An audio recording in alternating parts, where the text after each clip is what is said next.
वागेश्वरी हिंदी कक्षा में डॉक्टर नीरू मोहन वागेश्वरी आप सभी का स्वागत करती हैं। आज हम पढ़ेंगे 9वीं कक्षा की पुस्तक क्षितिज से पाठ रसखान के चौथे सवैये की व्याख्या भावार्थ सहित। चौथा सवैया इस प्रकार है। काननी दे अंगुरी रहिबो जब ही मुरली धुनि मंद बजई, मोहनी तानन सो रस खानी अटा चढ़ी गोधन गही तो गही। टेरी कहूँ सिगरे ब्रज लोगनी, कालही कोहू कितनो समुझई। मायरी वा मुख की मुस्कानी, संभारी ना जही ना जही ना जही। रसखान जी ने इन पंक्तियों में गोपियों के कृष्ण प्रेम का वर्णन किया है, जो चाहकर भी कृष्ण को अपने दिलो दिमाग से निकाल नहीं सकती हैं। इसलिए वे कह रही हैं कि जब कृष्ण अपनी मुरली बजाएंगे तो वो उससे निकलने वाली मधुर ध्वनि को नहीं सुनेंगी। मतलब मुरली से निकलने वाली उस मधुर ध्वनि को वो बिल्कुल नहीं सुनेंगी और वो क्या कर लेंगी, वो अपने कानों पर हाथ रख लेंगी। उनका मानना है कि भले ही कृष्ण किसी महल पर चढ़कर उसके कोठे से, अट्टालिका से, अट्टारी से अपनी मुरली की मधुर तान क्यों ना बजाएं और गीत ही क्यों ना गाएं, जब वह उसे नहीं सुनेंगी तब तक उन पर मधुर तानों का कोई असर नहीं होने वाला। मतलब जब तक वे श्री कृष्ण की बांसुरी की आवाज़ को नहीं सुनेंगी तब तक उन पर उनकी मधुर तानों का कोई असर नहीं होगा। इसलिए वह सब अपने कानों पर हाथ रख लेती हैं जब भी कृष्ण की मुरली से मधुर तान बजती है। लेकिन अगर गलती से भी मुरली की मधुर ध्वनि उनके कानों में चली गई तो फिर वे अपने वश में नहीं रह पाएंगी।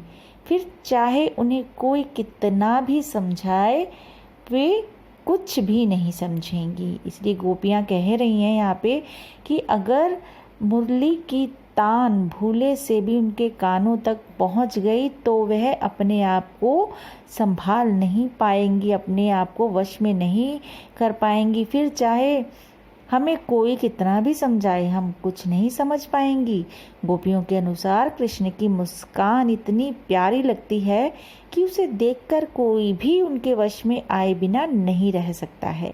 इसी कारणवश गोपियाँ कह रही हैं कि कृष्ण का मोहक मुख देखकर उनसे खुद को बिल्कुल भी संभाला नहीं जाएगा। वो सारी लाज शर्म छोड़कर श्री कृष्ण की ओर खींची चली जाएंगी।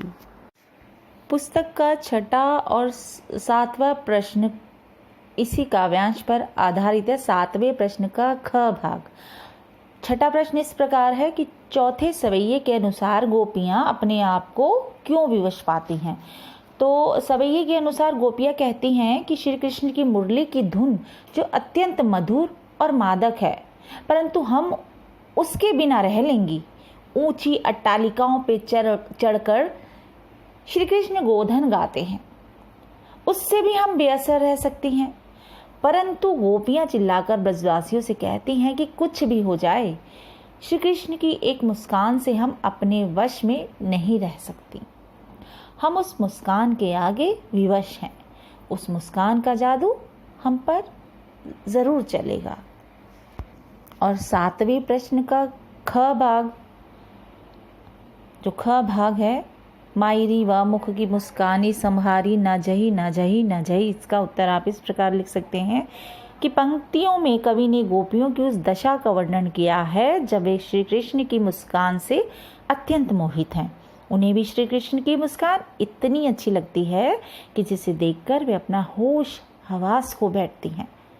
और इन पंक्तियों में गोपियों ने कहा है कि श्री कृष्ण की मनमोहक मुस्कान उन्हें इतनी भली लगती है कि वे स्वयं को संभाल नहीं पाती। आंखें स्वयं को कृष्ण को समर्पित कर देती हैं।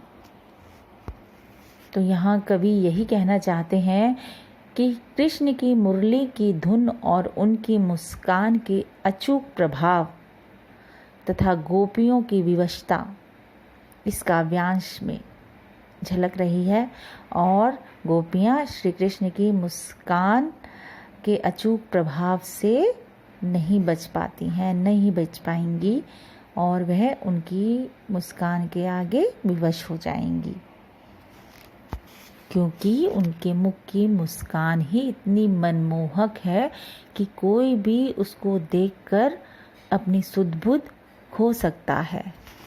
तो इसी काव्यांश के साथ ये पाठ यहीं समाप्त होता है। नमस्कार।